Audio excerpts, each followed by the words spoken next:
प्रकृति में नीला रंग आखिर क्यों दुर्लभ है? नीले रंग के जीव हमें क्यों नहीं दिखाई देते? जब भी मैं प्रकृति को इन आँखों से देखती हूँ तो हमेशा रोमांच की अनुभूति से पूरा शरीर खिल उठता है। ऐसा प्रतीत होता है कि प्रकृति ने कुछ जादू ही कर दिया हो। यूँ तो प्रकृति और संसार में कई सारी आश्चर्यजनक चीज़ें मौजूद हैं, परंतु हम इंसानों ने अभी तक उनके बारे में ज़्यादा कुछ नहीं जाना है। जब भी जीव जंतु और पेड़ पौधों की बात आती है तो सबसे पहले भूरे और हरे रंगों की कई सारी छवियाँ हमारे मन में आती है, परंतु क्या कभी आपके मन में नीले रंग की कोई छवि आई है? जी हाँ, मैं नीले रंग की ही बात कर रही हूँ। शायद आप सभी लोगों का जवाब नहीं ही आएगा, परंतु आखिर क्यों? इसी क्यों के जवाब पर आज का हमारा यह वीडियो है। कहने का तात्पर्य ये है कि आज के वीडियो में हम जानेंगे कि आखिर क्यों हमारे प्रकृति में नीले रंग के जानवर दिखाई नहीं देती हैं। आखिर क्यों नीला रंग प्रकृति में इतना दुर्लभ है। नीला रंग हमारी प्रकृति का एक छुपी हुई पहेली है, जिसके बारे में जानना आप लोगों के लिए बहुत ज़रूरी है। इससे आप लोगों को प्रकृति की नैसर्गिक गुणों को और बेहतर से जानने का मौका मिलेगा। तो अब चलिए इस नीले रंग के पीछे छिपी हुई मार्मिक बातों को जानते हैं। अगर आप थोड़ा गौर से अपने आसपास मौजूद जीव जंतुओं और पेड़ पौधों को देखेंगे तो पाएंगे कि नीले वर्ण वाली कोई भी जीवित चीज आपके पास मौजूद नहीं है।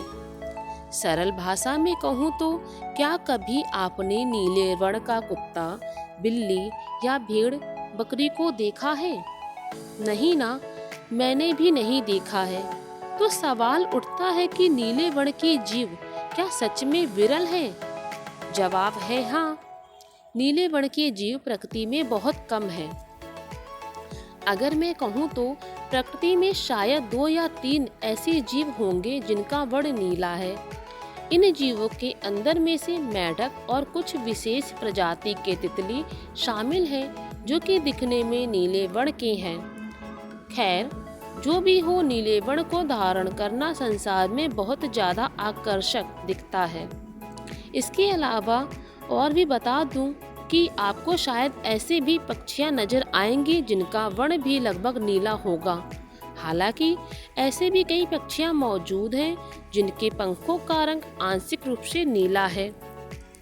जो भी हो, परंतु आप इस बात को ठुकरा नहीं सकते कि प्रकृति में नीला रंग बहुत ही दुर्लभ है।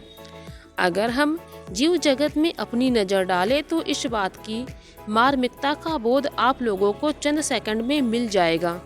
नीले रंग को प्रकृति ने बहुत ही विशेष जगहों पर इस्तेमाल किया है। वैसे हरे और भूरे रंग को प्रकृति ने बहुत ही भारी मात्रा में हर जीवों के अंदर इस्तेमाल किया है। प्रकृति में जो भी चीज़ मौजूद है या हो रहा है, उन सभी चीज़ों के पीछे कुछ न कुछ कारण अवश्य ही है। इसीलिए नीले रंग के दुर्लभता के पीछे का कारण भी अवश्य कुछ न कुछ है।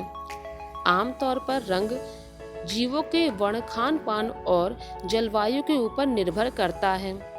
जिस तरह का खाना जीव खाएगा, ठीक उसी हिसाब से उसके शरीर का रंग होगा। इसीलिए खाने के आधार पर शरीर के वर्णों के बारे में पता लगाया जा सकता है। उदाहरण के तौर पर आप फ्लेमिंगो पक्षियों को ही देख लीजिए। जन्म से ही इन पक्षियों का वर्ण ग्रे होता है और इनका प्राकृतिक रंग है, परंतु जब ये बड़े होते हैं तो अपने खान पान के चलते इनका रंग गुलाबी हो जाता है। गुलाबी रंग में परिवर्तित होने के बाद भी ये काफ़ी आकर्षक और खूबसूरत दिखते हैं। बता दें कि खाने में ये ज़्यादातर नीले, हरे शैवाल और ब्राइन झींगा खाते हैं। ब्राइन झींगा देखने में चटक गुलाबी रंग का होता है, इसलिए जब फ्लेमिंगो पक्षियाँ इन्हें बहुत ज़्यादा मात्रा में खाती हैं तो उनका रंग भी गुलाबी हो जाता है। आशा करते हैं कि इस उदाहरण के जरिए आप समझ गए होंगे कि जीवों के वर्ण का रंग कैसे निर्धारित होता है। हमारे त्वचा के रंग को भी बदला जा सकता है। अगर आप दिन में 10 से ज़्यादा गाजर खाएंगे तो आपके त्वचा का रंग कुछ हफ्तों में हल्के नारंगी रंग में बदल जाएगा। इसके पीछे का कारण भी मैं आप लोगों को बता देती हूँ। दरअसल बात ये है कि प्रत्येक गाजर के अंदर लगभग 20 से 50 मिलीग्राम बीटा कैरोटीन रहता है, जिसके खाने के बाद आपके शरीर का रंग हल्के नारंगी में बदल जाएगा। वीडियो पसंद आए तो प्लीज़ चैनल को लाइक एंड सब्सक्राइब जरूर कर दें।